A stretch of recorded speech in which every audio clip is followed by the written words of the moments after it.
ब्रह्ममुरारिसुरार्चितलिङ्गं निर्मलभासितशोभितलिङ्गम्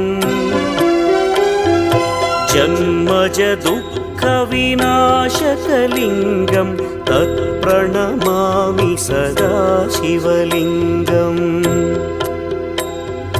देवमुनिप्रवरार्चितलिङ्गं कामदहन करुणाकरलिङ्गम्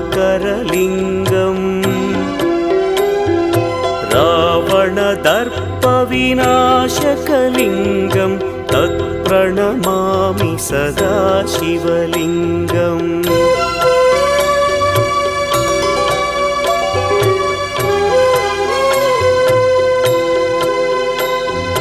सर्वसुगन्धसुलेपितलिङ्गं